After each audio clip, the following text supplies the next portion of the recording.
Traders point நண்பர்களுக்கு சிறப்பு வணக்கம். நம்ம டிஸ்க்ளைமர் எடுத்துக்கிறோம். நம்ம செபி ரிஜிஸ்டர் அட்வைஸரோ ஆர்ஐஓ கிடையாது. நம்ம இங்கே பேசக்கூடியது எல்லாமே தகவலாக மாத்திரமே பார்க்கப்படணும். இது யாருக்கும் முதலீடு சம்மந்தமாகவும் பங்குகளை வாங்கவோ விற்கவோ எந்த ஆலோசனையும் கொடுக்கப்படலை. எல்லா தொழிலையும் ரிஸ்க் இருக்கும். ரிஸ்க்கை புரிஞ்சுட்டு எச்சரிக்கையோட தொழில் செய்யும்போது எல்லாமே நல்லாயிருக்கும். நம்மளை ஆதரிக்கிற அனைத்து நல்ல உள்ளங்களுக்கும் நன்றி. வாழ்க வளமுடன். நண்பர்களே, நம்ம போன வாரம் ஒரு வீடியோ போட்டிருப்போம். லேர்னிங் வீடியோ ஒன்று போட்டிருப்போம். அந்த லேர்னிங் வீடியோவில் எப்படி அந்த ஃபண்டமெண்டல் ரிசல்ட்டை பேஸ் பண்ணி டார்கெட் ப்ரைஸ் ஃபிக்ஸ் பண்ணுவாங்க அப்படிங்கிறதுக்கான ஒரு லேர்னிங் வீடியோ போட்டோம்.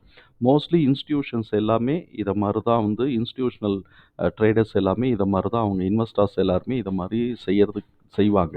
ஏன்னா கீழே அது மாதிரி தான் வாங்கி போட்டுட்டு, இன்னும் நான் சொல்ல போனோம்னாக்க இந்த பெரிய முதலைகள் இருக்காங்களா, வான் பஃபட் மாதிரி, இவங்கெல்லாம் என்ன பண்ணுவாங்க அப்படின்னு சொன்னால், ஒரு 30 இயர்ஸுக்கு எல்லா சூழல் என்விரான்மெண்டல் கண்டிஷன்ஸ் இது எல்லாத்தையுமே அவங்க இப்போ சாஃப்ட்வேரில் ஏற்றி சாஸில் ஏற்றி வச்சுட்டு, நம்ம இப்போ இருக்கக்கூடிய ஏதாவது ஒரு ரிசல்ட்டு, இப்போ இருக்கக்கூடிய ஏதாவது ஒரு இன்ஃபர்மேஷனை கொடுத்தோம்னு வச்சுக்கோங்களேன், அவங்களுக்கு க்ளீனாக இது இது இப்படி இப்படிலாம் ப்ரொஜெக்ட் ஆகும்னு சொல்லிட்டு அடுத்த ஒரு 10 வருஷத்துக்கு 5 வருஷத்துக்கு 10 வருஷத்துக்குன்னு அது காட்டிடும். அதுக்கப்புறம் அவன் என்ன பண்ணுவான், அதுலேருந்து வரக்கூடிய க்ரோத் ரேட்டை பேஸ் பண்ணி தான் அவன் கம்பெனியை செலக்ட் பண்ணி உள்ள தூக்கி போடுவான். அந்த மாதிரி அவங்கெல்லாம் பெரிய இதாக பண்ணுவாங்க. நமக்கு அந்த அளவுக்கு சாஸெல்லாம் நம்ம பார்க்க முடியாது. இருக்கிற ஸ்க்ரீனர் டாட் இன் இந்த மாதிரி 4, 5 வெப்சைட்டில் இருக்கக்கூடிய ரிசல்ட்டை பார்த்துட்டு, பக்கத்தில் என்ன இருக்கோ அதை மாத்திரம் நம்ம ட்ரேட் பண்ணுறது தான் நம்ம பார்க்குறோம். ஸோ இப்போ அந்த இடத்துல நான் ஃபண்டமெண்டல்ஸில் நாம் எப்படி இபிஎஸ் டார்கெட்டை ஃபிக்ஸ் பண்ணுறதுக்கு, இல்லை டார்கெட்டை நம்ம செட் பண்ணுறதுக்கோ, இல்லாட்டி டார்கெட்டை ப்ரொஜெக்ட் பண்ணுறதுக்கோ ஹெல்ப் பண்ணுது அப்படிங்கிறத நம்ம அந்த லேர்னிங் வீடியோவில் பார்த்தோமா. அதை பேஸ் பண்ணி ஸ்க்ரீனர் டாட் இனில் நான் ஒரு கொரி எழுதினேன். அப்படி கொரி எழுதுனதில் எனக்கு கிடைச்ச ரிசல்ட் இப்போ 3 கம்பெனி. ஆக்சுவலாக இந்த இடத்துல 3 கம்பெனிக்கு மேலே கிடைக்கும். நான் 3 கம்பெனியை முதல்ல செலக்ட் பண்ணுறதுக்கு என்ன ஒரு கண்டிஷன் எக்ஸ்ட்ராவாக நான் கொடுத்தேன் அப்படின்னு சொன்னாக்க, கரண்ட் ரேஷியோ 1.5 இருக்கணும் அப்படின்னு கொடுத்தோன்னே இந்த 3 தான் வந்துச்சு. கரண்ட் ரேஷியோ 1ன்னு போட்டோம்னா இன்னும் ஒரு 3, 4 சேர்த்து வரும். இப்போ நம்ம முதல்ல இந்த இடத்துல ஃபில்டர் பண்ணிக்குவோம். ஏன்னா இது கரண்ட் ரேஷியோங்கும்போது நமக்கு அந்த ability to meet the current interest and EMIs தானே பார்த்துருக்குறோம். ஸோ இப்போ அதை மீட் பண்ணுறதுக்கு எதுக்கெல்லாம் சக்தி இருக்கோ, முதல்ல அந்த கம்பெனிக்கு ஹை வெயிட்டேஜ் கொடுத்து நம்ம ஏற்றுவோம். ஏன்னா எல்லாருமே இப்போ இன்ஸ்டிடியூஷன்ஸ் எல்லாருமே இப்படி தான் ப்ளே பண்ணுவாங்க. அதனால நம்ம அப்படி தான் ப்ளே பண்ணணும். அதில் நமக்கு கிடைச்சதுல இந்த 3 கம்பெனியும் முதல்ல இந்த இடத்துல அனலைஸ் பண்ணிடுவோம். அப்புறமா குவார்ட்டர்லி ரிசல்ட்டை போவோம். இப்போ ஆஸ்ட்ரா மைக்ரோவேவ் என்ன பண்ணியிருக்கிறாங்க, ப்ராஃபிட் க்ரோத் போன இயர் கம்பேர் பண்ணும்போது 19.32 இருந்திருக்கு. 1 இயர் ரிட்டர்ன்னு பார்த்தோம்னா 154 போயிருக்கு. அப்போ இவன் ப்ராஃபிட் க்ரோத் 20ன்னு வச்சா கூட, இதை 150ன்னு வச்சோம்னா கூட கிட்டத்தட்ட 7 மடங்கு 1 இயர் ரிட்டர்ன் கூட கிடச்சிருக்கு. அதனால இப்போ நம்ம இதுக்குள்ளே என்ட்ரு ஆக வேண்டியது இல்லை. அடுத்த குவார்ட்டருக்கோ அடுத்த இயருக்கோ அவன் எவ்வளோ தூரம் க்ரோத்து கொடுக்குறானோ அதுக்கப்புறம் ரிட்டர்னை கழிச்சிட்டு பேலன்ஸ் கேப் இருந்துச்சுன்னா அதில் நம்ம டெசிஷன் எடுத்துக்கலாம். அதனால இப்போ நான் இதை எக்ஸ்க்ளூட் பண்ணுறேன். அதுக்கு அடுத்தது கேஐஓசிஎல். இவங்க iron and ore mining industry கவர்மெண்ட்டோடது தான். எக்ஸ்போர்ட் தான் இவங்களுக்கு ப்ரிஃபரன்ஸு. ஸோ இப்போ இவன் என்ன பண்ணியிருக்கிறான், ப்ராஃபிட் க்ரோத் 197 எடுத்திருக்கிறான். ரிலேட்டிவ் ரிட்டர்ன் 1 இயர் ரிட்டர்ன் பார்த்தோம் அப்படின்னு சொன்னோம்னாக்க 151 தான் வந்திருக்கு. அப்போ இங்கே நமக்கு கிட்டத்தட்ட ஒரு 40% கேப் இருக்குது. அப்போ இந்த கம்பெனியை நம்ம வெயிட்டேஜ் செலக்ட் பண்ணிக்கலாம். அதுக்கு அடுத்தது யூனிகம் லேப். இவன் என்ன பண்ணியிருக்கிறான், 76 ப்ராஃபிட் க்ரோத் 76% இருந்திருக்கு. ஆனால் 1 இயர் ரிட்டர்ன் பார்த்தோம்னாக்க 59% தான் இருந்திருக்கு. ஸோ இப்போ இதில் இன்னும் ஒரு 18%, இந்த சில்லறையெல்லாம் சேர்த்தோம்னா 17% நெட்டாக நம்ம க்ரோத் வச்சுக்கலாம். அப்போ இந்த இதில் நம்ம ஃபஸ்ட்டு யூனிகம் லேப்பை பார்ப்போம். அதுக்கு அடுத்தது கேஐஓசிஎல்லை பார்ப்போம். இப்போ யூனிகம் லேப் என்ன செய்கிறான், இவனோட குவார்ட்டர்லி ரிசல்ட்டு நம்ம பார்க்கணும்.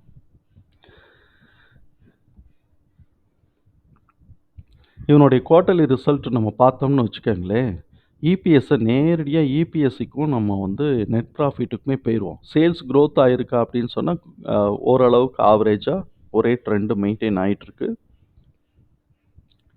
நெட் ப்ராஃபிட் பாருங்களேன், 2 குவார்ட்டராக தூங்கிட்டு இருந்துட்டு, மார்ச் மாதத்தை விட்டுருங்க, ஜூன் அண்டு செப்டம்பர் குவார்ட்டரில் தூங்கிட்டு இருந்துட்டு திடீர்னு ஒரே குவார்ட்டர் டிசம்பர்ல வந்து 84 குடுத்துருக்கிறான்.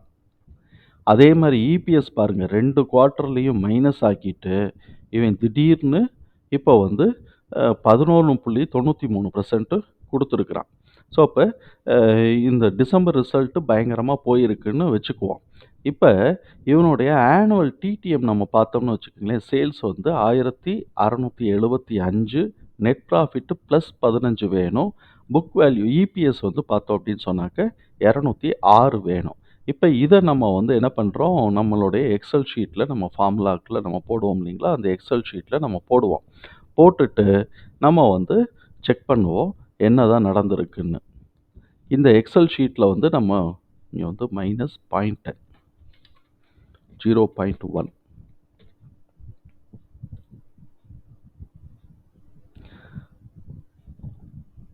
இப்ப என்ன பண்ணியிருக்கிறான், நம்ம டிடிஎம் ரெவென்யூ பார்த்தோமா? குவார்ட்டர்லி ஆவரேஜ் சேல்ஸ் இங்க இருக்கு. அவன் என்ன பண்ணியிருக்கிறான், டிடிஎம்க்கு இன்னும் வரவேண்டியது 402 தான் வேணும். இப்ப இவனோட ஆவரேஜ் ஃபுல்லா 400 அண்ட் எபோவ் இருக்கிறதுனால 402 வர்றதுக்கான வாய்ப்புகள் இருக்குன்னு வச்சுக்குவோம்.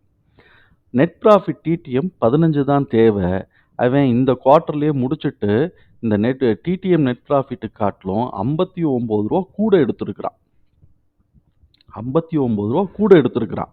இவன் அடுத்த குவார்ட்டர்ல ரூ. 44 மைனஸ்ல போனா கூட இந்த டிடிஎம்ம கவர் பண்ணிரும்.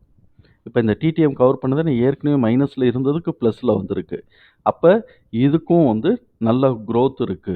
இபிஎஸ் டிடிஎம் பாருங்க 2.06 தான். இப்ப வரைக்கும் கவர் பண்ணியிருக்கிறது பார்த்தோம்னா 8.35. அப்ப அவன் என்ன பண்ணியிருக்கிறான், 6 பாயிண்ட் கூட கவர் பண்ணியிருக்கிறான். நெட் ப்ராஃபிட்ல கிட்டத்தட்ட 3 மடங்கு கூட கவர் பண்ணியிருக்கிறான். இபிஎஸ்ல 4 மடங்கு கூட கவர் பண்ணியிருக்கிறான். இப்ப இதுக்கு ஏத்த மாதிரி நம்ம பிரைஸ வந்து இப்ப குவார்ட்டர்லி ரிசல்ட்டோட ரேலி வந்து இப்ப நம்ம இங்க ஆல்ரெடி கூட இருந்திருக்கு. இதுக்கான ரேலிய ஆல்ரெடி முடிச்சிருப்பாய்ங்க. இனிமே மார்ச் மாசத்துக்கு உண்டான ரேலிய தான் நம்ம பார்க்கணும். இப்ப மார்ச் மாசத்துக்கான ஆவரேஜ் நம்ம பார்த்தோம்னு வச்சுக்கோங்களேன், இந்த 3 குவார்ட்டரோட ஆவரேஜ் நம்ம பார்க்குறோம்னு வச்சுக்கோங்க. இப்ப இந்த 3 குவார்ட்டரோட ஆவரேஜ் நம்ம பார்த்தோம்னாக்க, இப்ப ஒரு 3 கழிச்சு நமக்கு வந்து ஒரு 6 தான் பேலன்ஸ் இருக்கு அப்படின்னு சொன்னோம்னாக்க, இன்னும் ஒரு 6 கூட போயிருக்குனாக்க, ஒரு 8ன்னு வச்சுக்குவோமே. 8ன்னு வந்தாலே அது ஏற்கனவே இருக்கிறத காட்டிலும் தூக்கிட்டு போயிரும். ஏற்கனவே இருக்கிறத காட்டிலும் தூக்கிட்டு போயிரும். அதே மாதிரி பார்த்தோம் அப்படின்னு சொன்னோம்னாக்க, ப்ராஃபிட்டும் வந்து இவன் ஒரு 50 பாயிண்ட் ப்ராஃபிட் வச்சாலும் ஏற்கனவே இருக்கிறத காட்டிலும் தூக்கிட்டு போயிரும். ஆனா குவார்ட்டர்லிய காட்டிலும் கம்மியா இருக்குங்கிறத ஒரு இறக்கத்த குடுத்தாலும், இந்த ப்ரொஜெக்ஷன வச்சுட்டு தூக்கிட்டு போறதுக்கான வாய்ப்புகள் இருக்கு. அந்த மாதிரியான ஒரு கண்டிஷன்ல இதோட ஷேர் வந்து எப்படியெல்லாம் மேலே ஏறுறதுக்கான வாய்ப்புகள் இருக்கு அப்படின்னு பார்ப்போம். ஆல்ரெடி வந்து அவன் என்ன பண்ணியிருக்கிறான், இந்த குவார்ட்டர் இந்த இந்த 11.93க்கு ஒரு ரேட்ட ஏத்தி வச்சிருப்பான். இனிமே நம்ம இந்த இதிலிருந்து கால்குலேட் பண்ணக்கூடாது. அந்த ரேட்டிலிருந்து எவ்வளோ போகுங்கிறத நம்ம கால்குலேட் பண்ணணும்.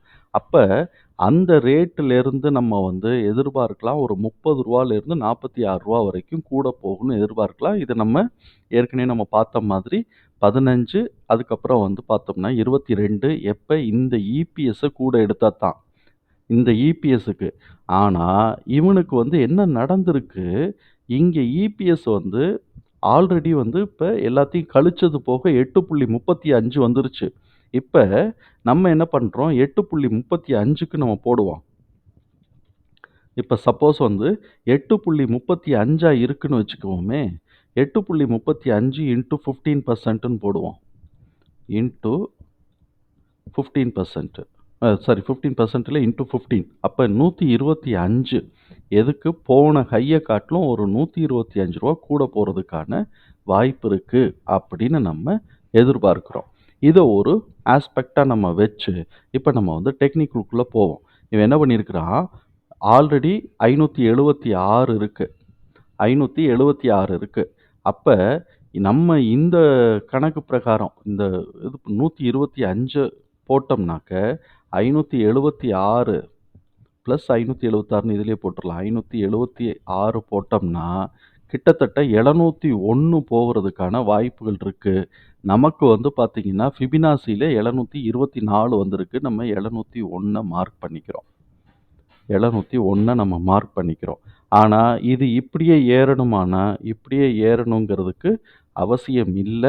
ஏன்னா, நம்ம வந்து இதுவரைக்கும் கிடைச்சிருக்கக்கூடிய இபிஎஸ்ஐ பேஸ் பண்ணி தான் நம்ம பண்ணியிருக்கிறோம்.